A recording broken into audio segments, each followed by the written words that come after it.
جب عثمان بے اپنے بھتیجے کا ہاتھ مانگنے کے لیے اقتام بے کی طرف جاتے ہیں تو عثمان بے کو خبر ملتی ہے کیلچی کی طرف سے کہ نہ گول اب ہمارا نہیں رہا۔ عثمان سلطانہ کے ہوش اجڑتے ہیں۔ عثمان بے پریشان ہو جاتے ہیں اور عثمان بے ایلچی سے پوچھتے ہیں کہ کس نے ایسی جرأت کی، تو ایلچی کہتا ہے کہ اولو، تو عثمان بے کا پہلا شک عثمان سلطانہ کی طرف جاتا ہے۔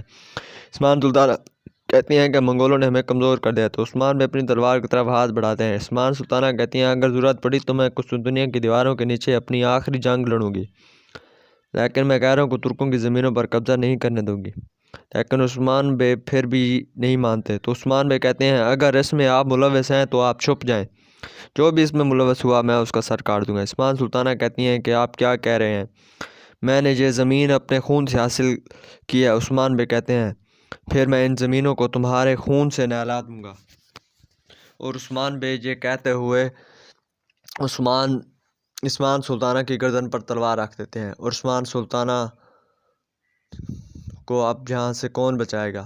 یقیناً عثمان سلطانہ کو عثمان بے یہاں پر چھوڑ دیں گے، اور ان کے چھوڑنے کی وجہ یہ ہوگی کہ عثمان بے کو ابھی اس بات کا بالکل بھی پورا یقین نہیں ہوا کہ عثمان سلطانہ کا اس میں ملوث ہیں یا نہیں ہے۔ امید کرتا ہوں آج کی ویڈیو آپ کو اچھی لگے۔ اگر ویڈیو اچھی لگے تو ویڈیو کو لازمی لائک کر دیں اور چینل کو لازمی سبسکرائب کر دیں اگر چینل پر نیو ہیں تو۔